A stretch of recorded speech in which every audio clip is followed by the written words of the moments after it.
that's right. It must be Wednesday afternoon. That's right. It's 4:07 in the afternoon. I'm Eller right here with you this afternoon, and today I have the Executive Director, Gray Stallworth of the YMCA.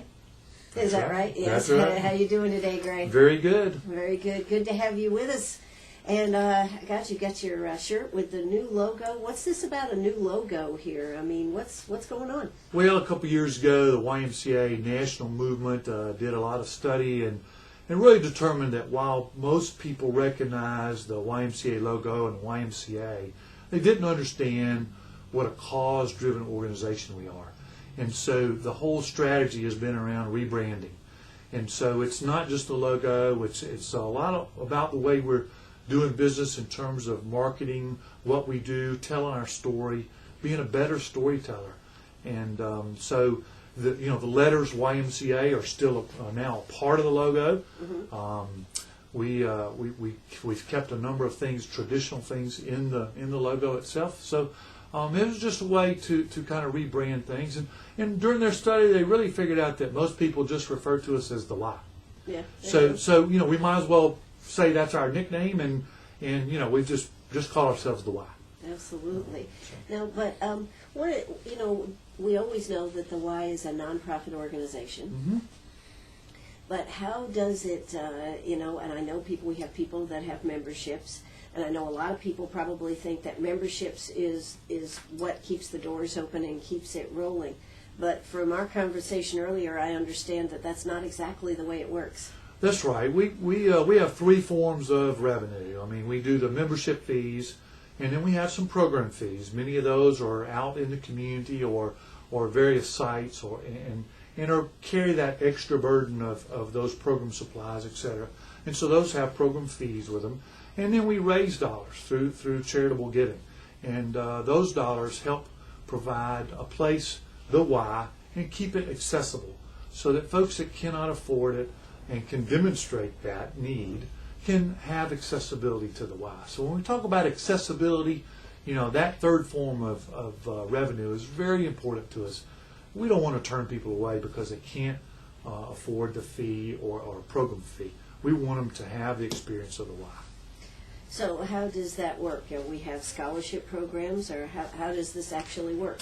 Yes, we do. We have what we call our Open Doors program. And let's say that I am a parent and I have lost my job and I'm trying to find something for my family to do and to have some normalcy in our life.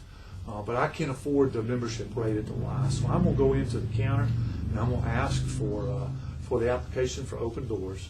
And I'm going to fill that out. I'm going to demonstrate what my revenue is, and I'm going to turn that in. And then a decision is made, and we apply a sliding fee scale. We're going to say to me, we will lower your rate. We'll reduce your rate by $30 if you can do the other $40. Mm-hmm. And so now I've got some skin in the game. Mm-hmm. I'm going to have to live up to my end of the bargain, and the Y and its donors are going to take care of that other. That's a real cost.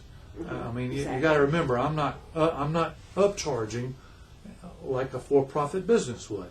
I'm not marketing that way. And so when we lower a fee, we're losing on that. So we balance it out that way through our fundraising. So now I get to have accessibility to that Y, and for many it's something that they wouldn't otherwise have. I might also just say I need care in the afternoons after school because maybe I'm working a job and it's just one income in the family and it's not a good paying job, but I got 2 children and I don't want them to be at home alone. And that's the only other alternative I have. So I get them in after school care and I get a little bit of help with those fees. You take child care fees over the course of a year, and it does add up. So this is a real blessing to people that need that. Now, the Y, is it, since it's here in our community, does it get any United Way help or any of our taxes or anything go to helping the Y? We do solicit, and we do get to ask for funding from a lot of different sources. We will go to local foundations. We'll go to United Way. Right now, the investment process is underway for their next year, and they have our application. They do underwrite a good portion of one of our programs. So we do depend on those kind of donations. We do not receive direct funding from the county government or state government. We are How about from the federal government? It likes No, to give out money. No, we don't have any federal. Now we are a partner with District 50 on an after-school 21st Century Learning Center, and that grant is a federal education grant. It comes through the local school district, and they partner with us, and they reimburse us for part of those expenses. Sure. Same thing, we apply for a federal grant through South Carolina. It's a USDA grant for healthy snacks. Right. So all of our after-school children are getting a healthy, and it's a fairly restrictive group of food that we can serve in the afternoons. So when they get, to the Y or to their site, they get a good healthy snack, they get some homework help, they get recreation help. So we are the recipient of some things in that way, but there's not a county line item that says, support the YMCA, anything like that. Okay. All right. So when somebody has a member at the Y, that covers what they're doing. But when you go out for your giving program, you're really looking to raise more funds to be able to support and get more people to be able to be part of the Y. Right. Now, we call our campaign, Partners with Youth, but we really do serve a lot of ages of people, both from families and even some seniors that are living on a very limited income. Their doctors say, look, you've got to get some exercise, and they don't know what to do. So we do subsidize some of those memberships like I was describing before. But yes, kids want to play ball. They don't like that everybody else in their classroom is playing some kind of ball, and they don't get to because mama and daddy don't earn enough money to do that. So we want them to have that opportunity. We feel like our programs are a real benefit to them. We concentrate more on some values, some traditional values, if you will, and teaching that by using the tool of a sport or swimming or whatever it may be to learn those lifelong values. And we think that's an important part of what we do, is teaching those values. Some children don't get that at home. Our society is changing, and it's not mom and dad at home and mom at home waiting for the children to get home from school. And so, yeah, we have to supplement a family, and sometimes we are a family for some people.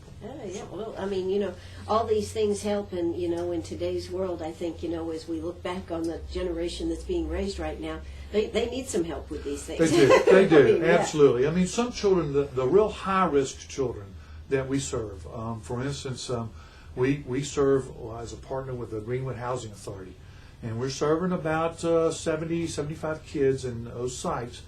There may not be anybody at home that's going to look over their shoulder to see that their homework is done.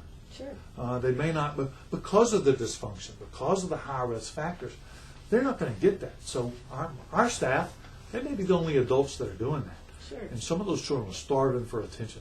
The only way we're going to beat that poverty cycle and break them out of that poverty cycle is to convince them that they can set their sights high.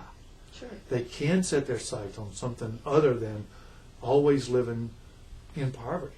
They can break that, but we've got to get to those children. We've got to get them educated. Sure, and it has to begin at an early age. Absolutely. If it doesn't, we've lost the battle. Absolutely. That's right. As they've just instigated the got to be able to read at a third grade level. I think that's going to make a big difference if they keep continually pushing to get the reading and comprehension. Sure. Yes. Now, our summer program, we actually we switched from the after school and the tutoring to during the summer with our High Hopes program. And high risk kids, we actually concentrate on literacy. So we partner with the Greenwood County Library. The bookmobile visits our site. The children get to choose books.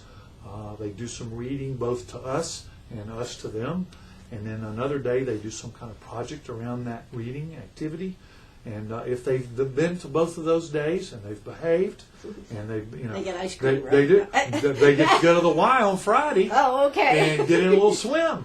Okay. So we do. We have to reward them for things like that, and sure. and give them some benefits, and saying, look, you've been here, you've been good, behavior's been good, you haven't been a problem, you've been doing the work. Let's go have some fun. So, You absolutely. know what, Yeah. we've got to have those type of things. You Sure. know, we all were raised with that, weren't we? That's right. Sure, That's we were. right. Sure. You get an A, you do good, something Sure. good might come Something. your way. Absolutely. That's right. That's right. Of course, my mother always told me it should be enough that you got the A. And That's right. That's right. I've heard that remember that, before. do you, Greg? I do.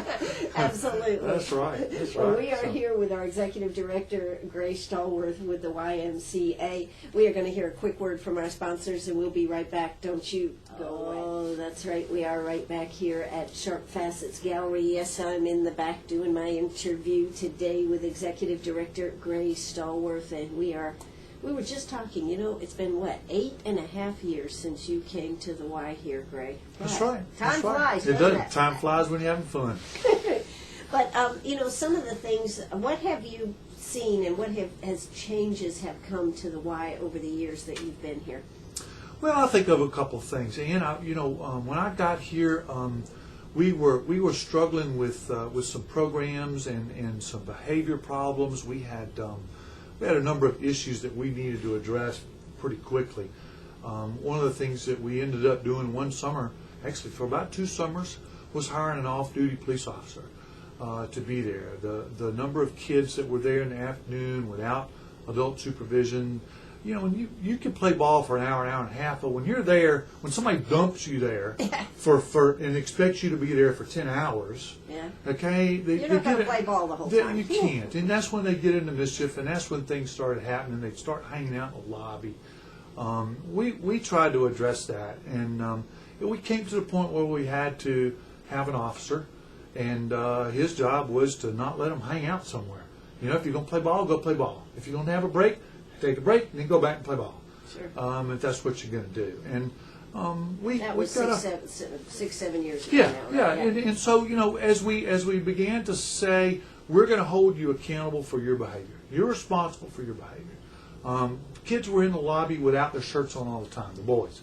We just said, look, if you're going to be in the lobby, put your shirts on. Right. Now, I understand that. Pull your pants up? Yes, we did some of that. In the gym, it's hot. I don't go to the point where I make them wear their shirts. The boys in the gym when they're playing ball. I understand that. But we said when you come in the lobby, you're putting on your shirt. Sure. They used to bounce the balls. My office is right off the lobby, and every afternoon it's kaboing, kaboing, kaboing with people bouncing balls in the lobby. No, stop. We got 3 gymnasiums for that. Go. So we really slowly but surely I think we've taken care of a lot of those problems. We have a rule now where you have to be a certain age before you can be there without an adult. And I've got some staff members, if they think you're not old enough to be there, they're going to track you down and they're going to find out. They're going to say, "Where's your brother? Where's your mama?" Mm-hmm. And now another problem we have right now is we'll have parents that will drop them off. We close at 10 o'clock on a weeknight. Right. And those kids will be there till 10:30 before somebody comes and gets them. Wow. We don't want to leave them there. Sure. We feel like that's a ethical decision on our part. We're not just going to leave them sitting out in front of a locked building and walk away. But at the same time, my staff, they've probably been there since 5 o'clock in the afternoon. They want to get home. Sure. There's a struggle there. We'll call the law and say this child is abandoned. Okay, you need to come up here and get him. Is that tough love? It is a little tough love, Yeah. and so the officer says, who's coming to get you? Well, Mama's supposed to be here. Well, where is she? I talked to her 15 minutes ago. She says she's coming. Give me the phone. This is deputy. You need to be up here. Right. They closed 30 minutes ago. You need to be here. So, that. What are the kids learning out of all this? And the parents, what are they? They learn what they live. Let's still poem children learn what they live. I mean, Right. if they're seeing this kind of stuff, they're turning around there. That's how they treat others. Sure. I think we've addressed a lot of those things, and that's just one of the changes that I think we've done. We've increased our ball fields where we we had just a blank piece of property there, and we really weren't doing anything.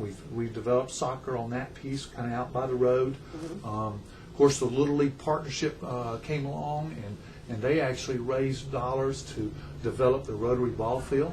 So now our partnership includes a brand new ball field that's lighted, that we didn't have part of that partnership. Sure.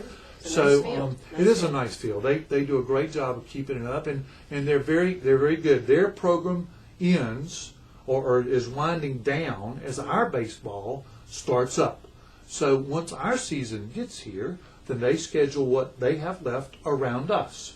So it's a real good relationship, and they do a good job, and it's the baseball like that's competitive, and everybody they just started their games I think this week, so they're out there, and so it's good. So I think there's been some good changes over the years. One thing that hasn't changed, Ann, is the Christian mission of the YMCA here in this town. It's been a very high priority of this board, and so that has been a real emphasis from the board to me, and from me to our staff.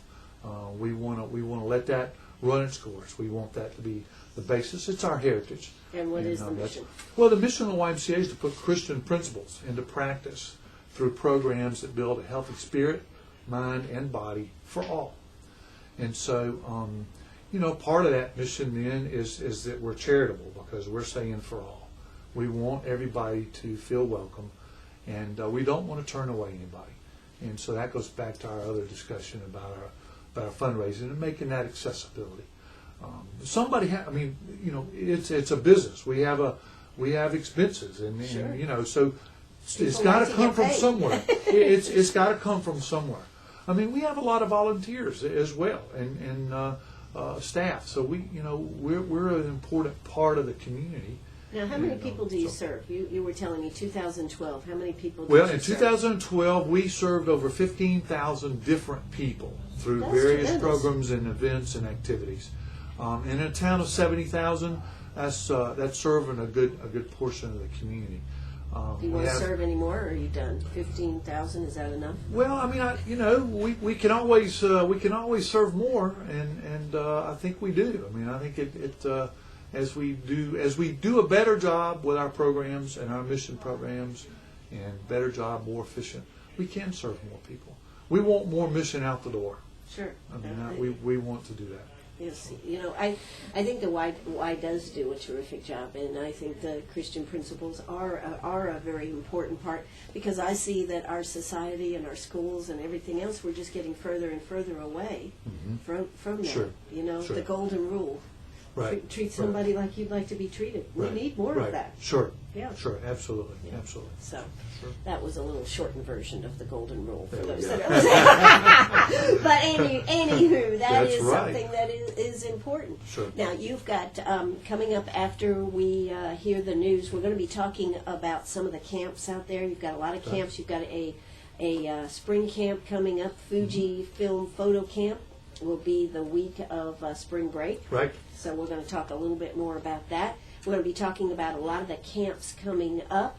And we're going to be talking about, I hope, how Walmart, even how you work with Walmart to support the food bank. So there's a lot of good issues to talk about here. If you've got a question, please don't hesitate to pick up the phone and give us a call. Gray would love to have that opportunity to answer a question. 229-7984. That's 229-7984. Make sure you give him a call. So that's what we're going to talk about. There's a lot to the Y, and of course they have, coming up in the spring will be the big event for the American Red Cross. Huge event. Cancer Society, the Right. Relay for Life. Yes, Excuse Relay me, for Life. Relay There's for Mother's Life. Day weekend. I think this is the 10th year at the Y, and so it's going to be a big celebration. And the Cancer Society is doing a great job of planning that event, and it's coming up real soon. Absolutely. It's huge, and it amazes me how many people you can put on the fields and around the Y. At that, you talk about packing them in, that event packs them in. Sure does. So that's terrific. So I certainly hope you're going to stay right with us right here on WCRS. You know who I am, Ann Eller. Just of note, we have had a schedule change. We are not going to hear from Jeff Duncan today. I am going to have an interview with him tomorrow. So for those of you that were looking forward to hearing Congressman Jeff Duncan at 5:05, it got moved to 5:30, but he's voting, so we're going to interview him tomorrow. You'll be able to hear all about it right here on WCRS. Hey, it's time for the news. We'll be back. Arg! Are you a pirate or a pack rat? Do you have a vacation of a lifetime sitting in the attic? Or a college tuition hung on a wall? Or is a fabulous retirement hidden in your jewelry box? Bring those items to Sharp Facets Gallery. We can establish value and buy from you or sell for you. And so ends another chapter at Sharp Facets Gallery, 72 Bypass, and on the web, sharpfacets.com. Oh, that's right. We're right back here, Sharp Facets Gallery. My very special guest today, Executive Director Gray Stallworth, and we are having a good time talking about what goes on at the Y and lots of good events. One of the things that I didn't realize, I was looking at all the things that y'all are involved in, and it says the food bank. So I thought, do you have your own food bank? And what did you told me no. What you do? No, I guess I would say that we're a part of the food bank's muscle. It started many years ago. They had volunteers that were actually picking up donated food from one of our local retailers, and that became a real burden. It was very difficult, very heavy. There's a lot of food. Mm-hmm. So we started helping with that delivery with our vehicles, and just because we had the vehicles, and sure. So now it's gotten to where we actually have a box truck that's been donated to us, and 2 days a week it goes to one of our local retailers, picks up a load of food mm-hmm. and supplies, and we take that to the food bank and we unload it, and we're talking tons of food throughout the year. So we, you know, get a workout and a workout. We get a workout and a workout, and we'd love to have. I mean, that's right now that staff that are doing that. We'd love to have. We go to set time. I mean, right. They expect us Monday and Thursday at 1:30. So if somebody had an hour and a half that they could volunteer to one of those afternoons between 1:30 and 2:30, and it takes about an hour and a half to get over there, get it all loaded once, and get it unloaded, and get back to the Y. We'd love to have some volunteers do that. Well, we'll put the call out there right now. Yeah, I mean, it's just we just need the muscle, and to help with that. It's a great service, and the food bank serves a wonderful need in our community. Absolutely, they do.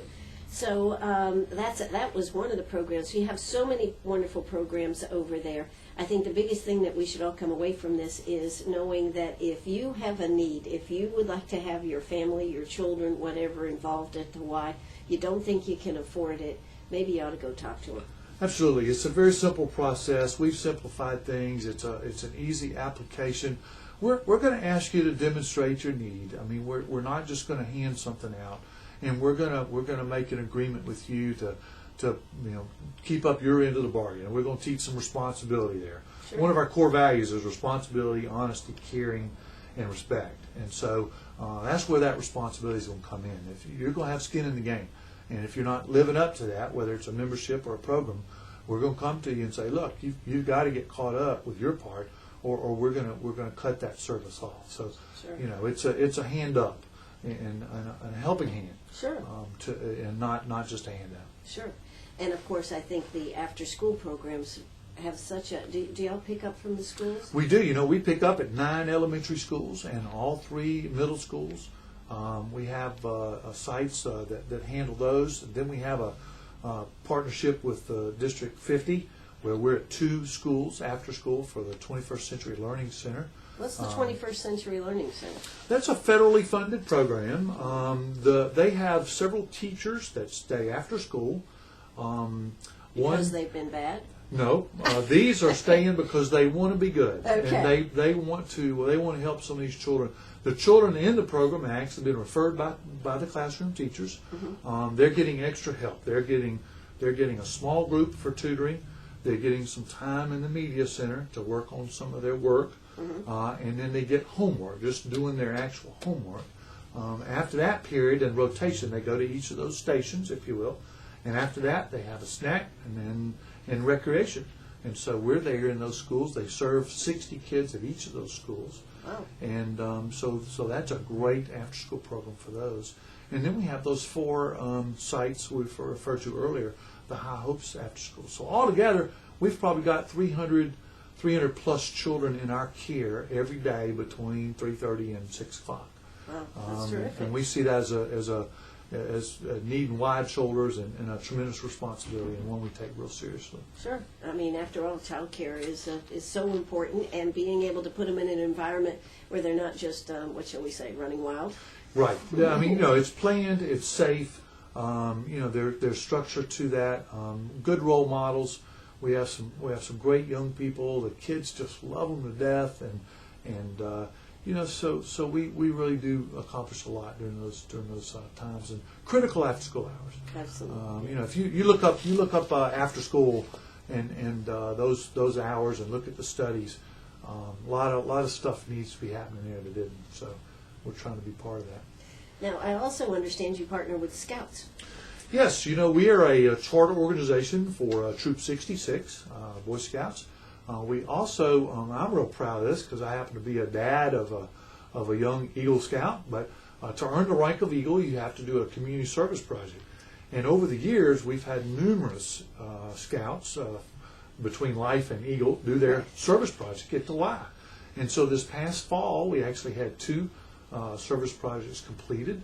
One young man from Troop 313 did a nice stage down in our day camp area. So when we have our campfire every Friday, right? I mean, remember, we're a camp. We have a campfire. We're going to have a campfire. What's camp without a campfire? Exactly. So we're going to have skits and songs and all this kind of thing. So now, courtesy of this scout and his friends that built this, we have a nice stage. So that's kind of a nice improvement. And I'm proud of my son. Asa is a new Eagle Scout, and during the fall, he did a nice entryway into the camp area. Built a nice gateway with a nice fence. It kind of delineates going from the ball field area into the camp area. It makes a nice entrance. And he and a number of boys did the construction of that and got that up. So, and we have another that's actually going to be completed before camp this summer. We're going to do a fence around a dangerous retention pond area. And this will be more of a permanent fence that'll really divide that area of the danger with the retention pond from where the children are actually doing one of the activities, their outdoor living skills area. So we're real proud of the Scouts and what we do. In January, and we had 45 boys at what they call Merit Badge University come and earn one of 3 merit badges. They all happen to be Eagle required merit badges, so they're popular. But we in fact, Congressman Duncan came when we were doing the Citizenship in the Nation merit badge, and the instructor Chip Stockman said, "What better way to learn a little bit about citizenship in the nation than to invite our local congressman?" So Jeff Duncan came that morning. We were real glad to see him and had a great conversation with the boys, and they talked about gun control and a couple other things. So. I think he enjoyed it as well. So it was a lot of fun. Yeah. Absolutely. Yeah. The Boy Scouts, they do so much, and it is great to see that it is still a viable organization in today's world. That's right, it is. And I know my son in particular, he carries on a conversation with adults, and I think a very real way. And he just turned 15, and lots of times at that age, the kind of conversation you might get from a teenager is yes and no and maybe and yeah and nah. And maybe they'd be looking at their Game Boy or their phone and not really talking to you. Right. And I think he's learned that skill of being able to carry on that conversation, and I'm real proud of him for having achieved that at this young age. Sure. So, those are life skills. Absolutely. They'll be something that he'll be able to use forever. Sure. Well, maybe we should talk, since we're already talking about summer and camp and everything, and we'll come back and talk about the Fujifilm photo camp. But summer camp, now, we were talking about, there's lots of options out there to go to camp, but your camp is really outside. It is. I mean, we're blessed with a lot of land, a lot of acres at the Y. And a lot of people may not realize that, but back behind our ball fields, between us and Cambridge Academy, is a nice wooded area.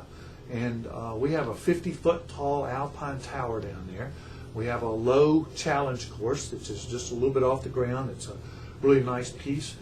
We have games, we have tables, but that's kind of headquarters for day camp. And so this is camp. I mean, they come in, the boys, even the girls too, they like it, but they build their little forts. They get pine straw and limbs and sticks. And, Wait a and minute, they play outside? They play outside, and they build these forts, and they go in and they sit down in there and they talk and they chat. I didn't think kids did that anymore. They do. They do. Come to camp on a Friday and see our campfire. We build a fire. We do it up. We sing songs. We do skits. All the Old-fashioned kids. camp. Old-fashioned camp. And you go home at night. And believe me, if you're a mom out there and you pick up your child after camp, you're going to have a tough time keeping them awake for supper, because we're going to wear them out. They're going to be tired. They're going to be active all day, and they're just going to have a great action-packed day at camp. And outdoor living skills. We do some shooting sports like archery.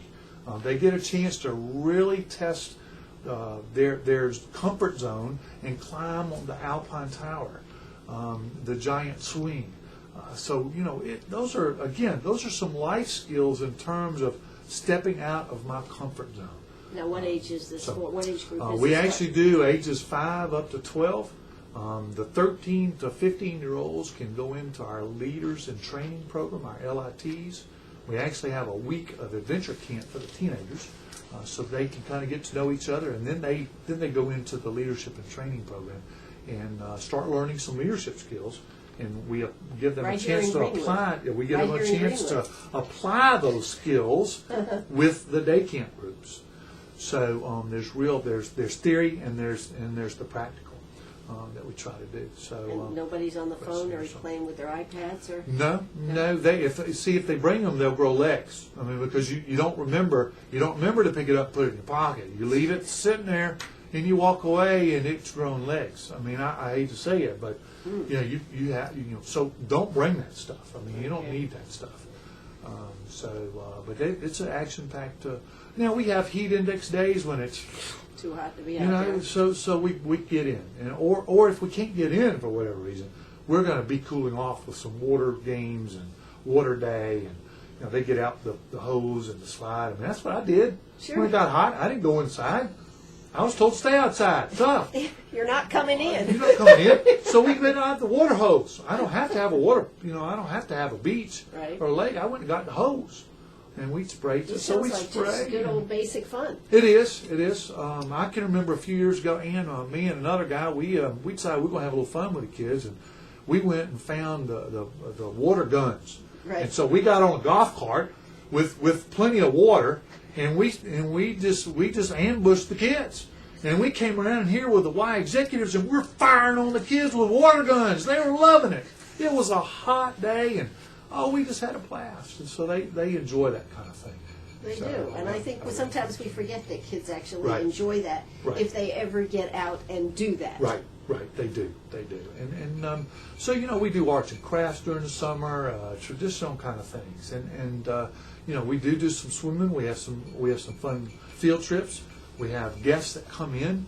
Last year, the popular guy was, and I can't remember his name. I'm so sorry, but a reptile guy, and he brings his reptile show. Sure. And I mean, the kids, they got a boa constrictor, and they're touching them, and some of them are so afraid, and they're just like, I don't want to touch. But they would touch the snake, Right. and they'd see all these different kind of animals that were reptiles, and it was a big hit. So, it's a lot of fun. So I presume you already have your camps pretty well set up for this year? Camps are ready to go. We've already started registration.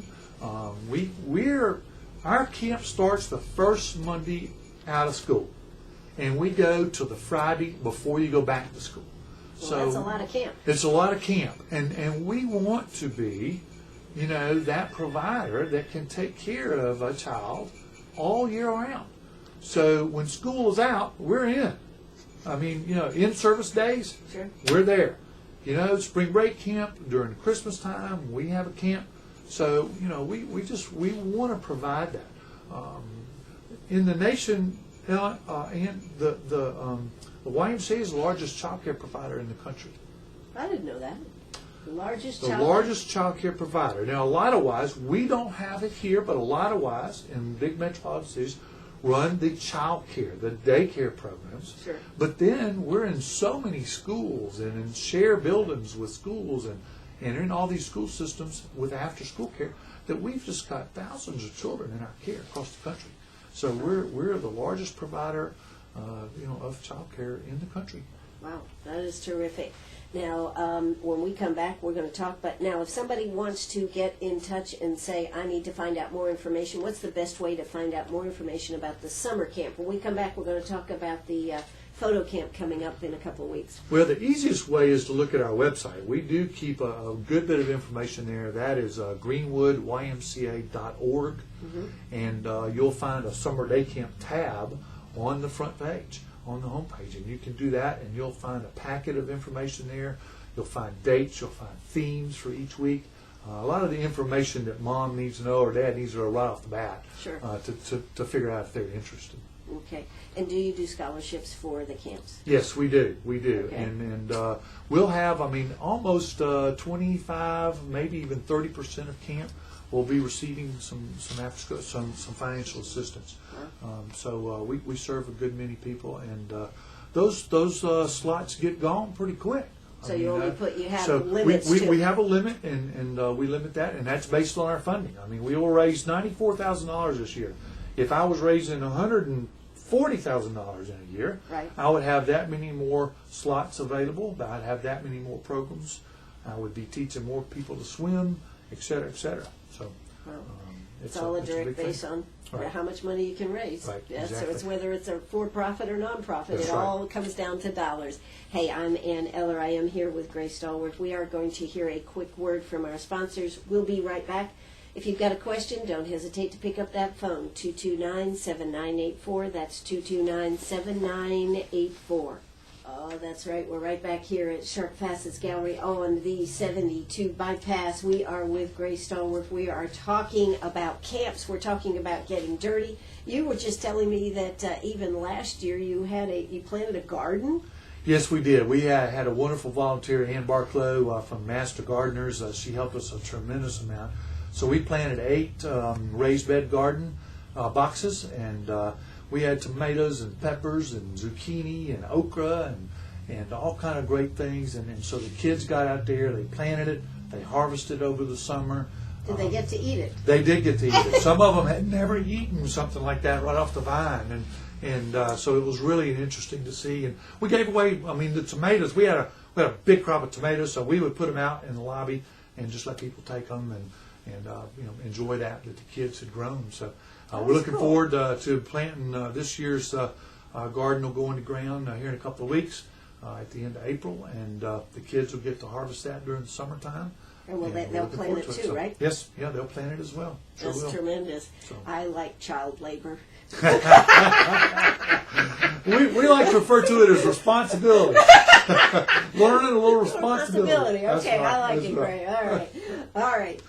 Fuji Film Photo Camp used to be early summer. You've had to change that, or you have changed it. Yes, we've changed it to spring break. One of the neat features of the camp is that they're going to enter their favorite pieces into the South Carolina Festival of Flowers photo contest. And there's a youth division in that contest. Sure. So one of our kids in camp is going to be a winner with the photos that they generate during camp.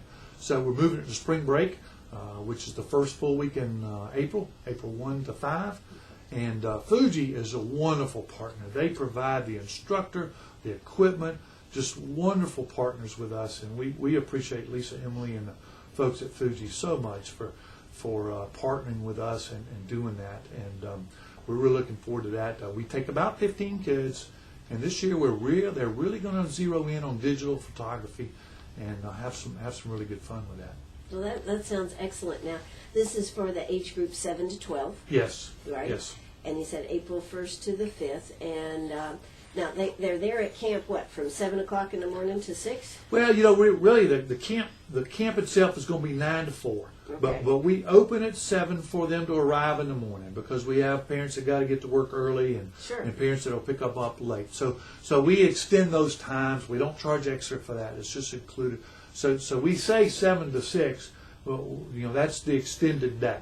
It's about a 9 to 4 kind of a structured piece of that camp and that specialty. And that's true with all of our summer programs as well. Is that 9 to 4 is the meat of camp.